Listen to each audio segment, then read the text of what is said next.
confessing with your mouth and by believing in your heart. ಯಾವ ವಿಧವಾಗಿ ಅದು ಮಾಡುತ್ತೀರಿ? ನಿಮ್ಮ ಬಾಯಿಯಿಂದ ಅದನ್ನು ಅರಿಕೆ ಮಾಡಿ ನಾವು ಹೃದಯದಲ್ಲಿ ಅದು ನಂಬಿದರೆ you receive second birth, which means you are saved. ನೀವು ಎರಡನೇ ಒಂದು ಜನ್ಮವನ್ನು ಹೊಂದಿದ್ದೀರಿ, ಅದರ ಅರ್ಥ ನೀವು ರಕ್ಷಣೆಯನ್ನು ಹೊಂದಿದ್ದೀರಿ ಅಂತ. You will only die once. ನೀನು ಒಂದೇ ಸತಿ ನೀವು ಸಾಯುತ್ತೀರಿ. I am telling you, your memorial meeting is going to be the best memorial meeting. ನಾನು ಹೇಳುತ್ತೇನೆ, ನಿಮ್ಮ ಒಂದು ಜ್ಞಾಪಕಾರ್ಥವಾದಂತಹ ಒಂದು ಕೂಟವು ಅದು ಸುಂದರವಾಗಿ ನಡೆಯುತ್ತದೆ. If you are part of the first category, ಮೊದಲನೇ ಒಂದು ಭಾಗದಲ್ಲಿ ನೀವಿದ್ದರೆ, because there is no lies there, everyone will speak good things about you, what you have done. Your testimony will be the message there, what people will speak about. ಯಾಕಂದ್ರೆ ಅಲ್ಲಿ ಬಂದವರು ಯಾರು ಸುಳ್ಳು ಮಾತುಗಳನ್ನು ಮಾತನಾಡೋದಿಲ್ಲ. ನಿಮ್ಮ ಜೀವಿತದಲ್ಲಿ ನಡೆದಂತಹ ಒಂದು ಸುಂದರವಾದ ಸಂಗತಿಗಳನ್ನು ಮಾತ್ರ ಹೇಳುತ್ತಾರೆ. If you are part of the second category, ನೀವು ಎರಡನೇ ಭಾಗಕ್ಕೆ ಸಂಬಂಧಿಸಲ್ಪಟ್ಟವರಾದರೆ, if you are born once in your mother's womb, ನಿಮ್ಮ ತಾಯಿಯ ಗರ್ಭದಲ್ಲಿ ಒಂದೇ ಸತಿ ನೀವು ಹುಟ್ಟಿ ಬಂದವರಾದರೆ, and if you say I don't need this Jesus, ಈ ಒಂದು ಯೇಸು ಸ್ವಾಮಿ ನನಗೆ ಬೇಡ ಅಂತ ನೀವು ಹೇಳಿದರೆ, I come to church, I will sit here, I will warm the chair and I will go out by putting the offering. ನಾನು ಸಭೆಗೆ ಬರುತ್ತೇನೆ, ಅಲ್ಲಿ ಚೇರ್ ಮೇಲೆ ಕುಂದಿರುತ್ತೇನೆ, ಆಫರಿಂಗ್ ಹಾಕಿ ನಾನು ಮನೆಗೆ ಹೋಗ್ತೀನಿ ಅಂತ ನೀವು ಯೋಚನೆ ಮಾಡಿದರೆ, you know, I will definitely not miss every Sunday coming to church. ನಾನು ಪ್ರತಿ ಒಂದು ಸಂಡೆ ನಾನು ಬರೋದಿಲ್ಲ ಅಂತ ನೀವು ಯೋಚನೆ ಮಾಡಿ, ಸಂಡೇ ಇಲ್ಲ, ಆದಿವಾರ, ಭಾನುವಾರ ಬರೋದಿಲ್ಲ ಅಂತ ನೀವು ಯೋಚನೆ ಮಾಡಿ, you know, you can think of coming here doing everything. You can be pastorate committee member, you can be a youth leader, you can be a choir member, you can be whatever you want, but if you don't have this second birth experience, you will be part of the second category. ನೀನು ಏನೇ ಆಗಿರಬಹುದು, youth leader ಆಗಿರಬಹುದು, ಕೊಯರ್ number ಆಗಿರಬಹುದು, ಕೊಯರ್ number ಆಗಿರಬಹುದು, ಆದ್ರೆ ನಿಮಗೆ ರಕ್ಷಣೆ ಇಲ್ಲ ಅಂದ್ರೆ, ಯೇಸು ಸ್ವಾಮಿಯನ್ನು ಅಂಗೀಕರಣೆ ಮಾಡಿಲ್ಲ ಅಂದ್ರೆ ಎರಡನೇ ಭಾಗದಲ್ಲಿ ಇರ್ತೀರಿ. Your youth leadership, your pastor, designation, or your anything else will not take you to heaven. Only Jesus can take you to heaven. ನೀನು ಯೂತ್ ಲೀಡರ್ ಆಗಿರೋದು, ನಂಬರ್ಶಿಪ್ ಇರೋದು, ಇವೆಲ್ಲ ಪರಲೋಕಕ್ಕೆ ತಗೊಂಡು ಹೋಗೋದಿಲ್ಲ. ಆದ್ರೆ ರಕ್ಷಣೆಯನ್ನು ಹೊಂದುವುದು ಮಾತ್ರ ಪರಲೋಕಕ್ಕೆ ತಗೊಂಡೋಗುತ್ತೆ. The Bible says people who confess with their mouth that Jesus is Lord and He died for me, only they are saved. ದೇವರ ವಾಕ್ಯವನ್ನು ಹೇಳುತ್ತದೆ, ಯೇಸು ಸ್ವಾಮಿ ನನ್ನ ದೇವರು ಎಂದು ಯಾರು ಅಂಗೀಕಾರ ಮಾಡಿದ್ದಾರೆ ಅಂತವರು ಮಾತ್ರ ಪರಲೋಕ ರಾಜ್ಯಕ್ಕೆ ಹೋಗುತ್ತಾರೆ. You know, I have lived like that all through my life. All through my life, up to 22 years, I lived coming to the church, putting offering, going out and getting back to my old life. 22 ವರ್ಷಗಳು ಬರುವಂತ ಕಾಲವರೆಗೆ ಇವರು ಅದೇ ವಿಧವಾಗಿ ಮಾಡ್ತಾ ಇದ್ದಾರೆ. ಸಭೆಗೆ ಬರ್ತಾರೆ, ಸಭೆಯಲ್ಲಿ ಕುಂದಿರ್ತಾರೆ, ಕಾಣಿಕೆಯನ್ನು ಹಾಕುತ್ತಾರೆ, ತಿರುಗಿ ಹೋಗುತ್ತಾ ಇದ್ರು. But Jesus had a plan for me. He didn't want me to perish. He didn't want me to go become, literally a hanging, tandoori chicken, but He wanted a different plan for me. He wanted me to get into that group which will worship the King of Kings and Lord of Lords sitting on the throne of grace. ಆದರೆ ದೇವರ ಒಂದು ಪ್ರಣಾಳಿಕೆಯು ಅದು ಆಗಿಲ್ಲ, ನಾಶವಾಗೋದು ದೇವರ ಚಿತ್ತವಾಗಿಲ್ಲ. ಇವರು ಬಂದು ದೇವರನ್ನು ಅರಿಕೆ ಮಾಡಿ ದೇವರ ಒಂದು ಸೇವೆಯನ್ನು ಮಾಡಬೇಕು, ಅಲ್ಲಿ ತಂದೂರಿ ಚಿಕನ್ ಆಗೋದಕ್ಕೆ ದೇವರ ಚಿತ್ತವಾಗಿ ಇರಲಿಲ್ಲ. And that is the exact plan He has got for everyone who are seated here. ಅದೇ ಒಂದು ಪ್ರಣಾಳಿಕೆಯು ದೇವರು ಇಲ್ಲಿರುವಂತ ಎಲ್ಲರ ಮೇಲೆ ಆತನಿಟ್ಟಿದ್ದಾನೆ. ಇವಾಗ ನನ್ನ ಲೆಕ್ಕ ಅರ್ಥ ಆಯ್ತಾ ನಿಮ್ಗೆ? You've got that. Now this is not my ಲೆಕ್ಕೆ, ಇದು ದೇವರ ಲೆಕ್ಕೆ. Hallelujah. Hallelujah. This is what God's calculation is upon our lives. ದೇವರ ಒಂದು ಲೆಕ್ಕಾಚಾರ ಇದು ನಮ್ಮ ಜೀವಿತದಲ್ಲಿ ಆಗಿದೆ. Now let me ask you a very simple question, not to embarrass you. ಒಂದು ಪ್ರಶ್ನೆಯನ್ನು ನಿಮಗೆ ಕೇಳುತ್ತೇನೆ ಈ ಸ್ಥಳದಲ್ಲಿ. I don't want to embarrass you, but you can just ask yourself this question. ನಿಮಗೆ ನೀವು ಈ ಒಂದು ಪ್ರಶ್ನೆಯನ್ನು ಕೇಳಬೇಕೆಂದು ನಾನು ಬಯಸುತ್ತಾ ಇದ್ದೀನಿ. I know that you all are born out of your mother's womb. ಇಲ್ಲಿದ್ದವರು ಎಲ್ಲರೂ ನೀವು ತಾಯಿಯ ಹೊಟ್ಟೆಯಿಂದ ಹುಟ್ಟಿ ಬಂದಿದ್ದವರಾಗಿದ್ದೀರಿ. Imagine, ಯೋಚನೆ ಮಾಡ್ರಿ, right now ಈ ಒಂದು ಸಮಯದಲ್ಲಿ this building just collapses. ಈ ಒಂದು ಬಿಲ್ಡಿಂಗ್ಸ್ ಕೊಲ್ಯಾಪ್ಸ್ ಆಗಿದೆ ಅಂತ ಯೋಚನೆ ಮಾಡಿ. You are just smashed inside and you are dead and gone. ಇಲ್ಲೇ ನೀವು ಸತ್ತು ಹೋಗಿರಿ ಅಂತ ಯೋಚನೆ ಮಾಡಿರಿ, including me. ನಾನು ಸಹಿತವಾಗಿ. How many of you have a guarantee that you will go to heaven? ಎಷ್ಟು ಜನರಿಗೆ ನಿಶ್ಚಯತೆ ಇದೆ ನಾನು ಪರಲೋಕಕ್ಕೆ ಹೋಗುತ್ತೀನಿ ಅಂತ?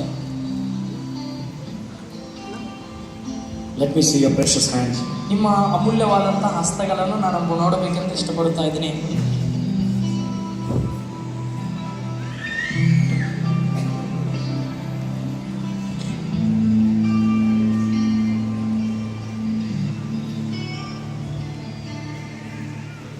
People who have not lifted your hands, absolutely no problem. People who have not lifted your hands, absolutely no problem. ನಿಮ್ಮ ಕರಗಳನ್ನು ನೀವು ಎತ್ತದೇ ಇದ್ದವರಿಗೆ ಯಾವ ಸಮಸ್ಯೆ ಇಲ್ಲ. This meeting is for you. ಈ ಒಂದು ಕೂಟವು ನಿಮಗಾಗಿ ಆಗಿದೆ.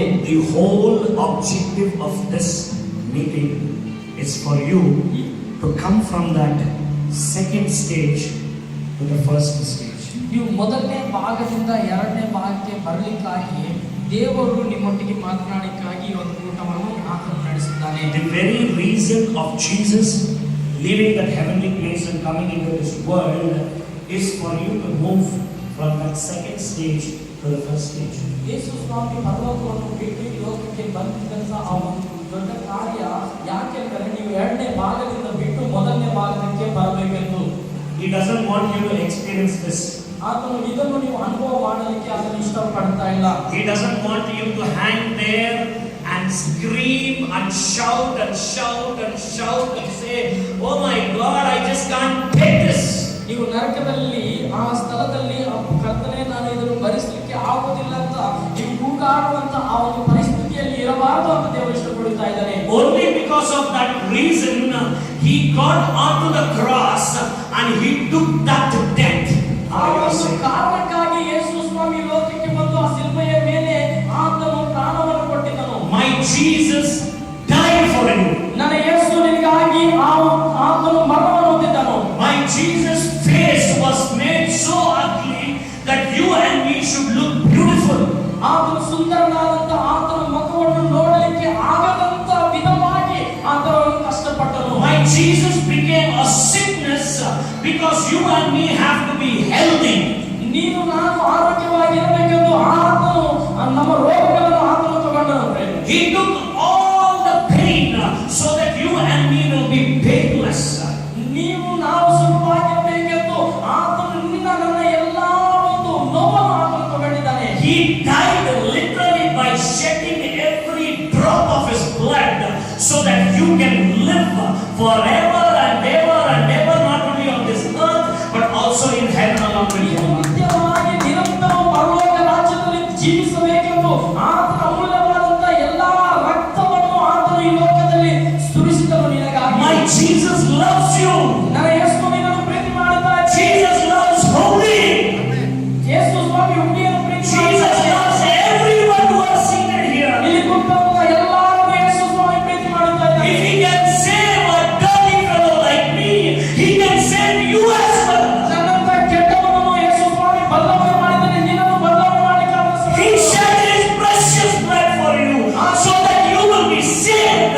You will not die in hell but get into that heaven in the name of Jesus. ನರಕದಲ್ಲಿ ಮರಣಿಸಬೇಕೆಂದು ಆತನು ಇಷ್ಟಪಡುತ್ತಾ ಇಲ್ಲ.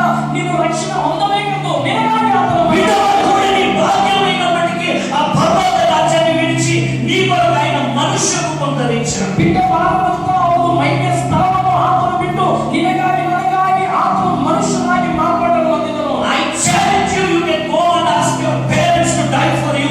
They will never die for you. ನಾನು ಸವಾಲು ಮಾಡಿ ಹೇಳುತ್ತೇನೆ, ನಿನ್ನ ತಂದೆ ತಾಯಿಗಳ ಕಡೆ ಹೋಗಿ ನನಗಾಗಿ ನೀವು ಮರಣ ಹೊಂದುತ್ತೀರಾ ಅಂತ ನೀವು ಕೇಳುವಾಗ ಅವರು Ask your brothers, ask your friends, ask your closest friends if they can die for you. ನಿನ್ನ ಸ್ನೇಹಿತರೊಟ್ಟಿಗೆ ನೀವು ಹೋಗಿ ಕೇಳಬಹುದು. ನಿನ್ನ ಕುಟುಂಬದಲ್ಲಿರುವಂತ ನಿನ್ನ ಸಹೋದರರಿಗೆ ನೀವು ಹೋಗಿ ಕೇಳಬಹುದು, ನನಗಾಗಿ ಪ್ರಾಣವನ್ನು ಕೊಡ್ತೀರಾ ಅಂತ. Jesus died for you. ಅವರು ಯಾರು ಮರಣ ಹೊಂದೋದಿಲ್ಲ. ಯೇಸು ಸ್ವಾಮಿ ನಿನಗಾಗಿ ಮರಣವನ್ನು Even the Puranas prove that. ಪುರಾಣಗಳು ಅದನ್ನು ರುಜುವು ಮಾಡಿದೆ. You know, Purana says, Sarva Papa Pariharantam Rakta Prokshanam Avasyam, which means for every remission of sins, there has to be a shedding of blood. ಎಲ್ಲವನ್ನು ಬಿಡುಗಡೆ ಹೊಂದಬೇಕಂದ್ರೆ, ವಿಮೋಚನೆ ಹೊಂದಬೇಕಂದ್ರೆ ರಕ್ತವು ಬೇಕಾಗಿದೆ ಅಂತ ಪುರಾಣಗಳು ಹೇಳುತ್ತಾರೆ. And that blood should be Tad Raktam Paramatmena Punyadana Baliyagaha, which means దాని అర్థం, ಅದರ ಅರ್ಥ, if that blood should be the blood of God who's been born of a virgin, Punyadana Baliyagaha. ಅದರ ಅರ್ಥ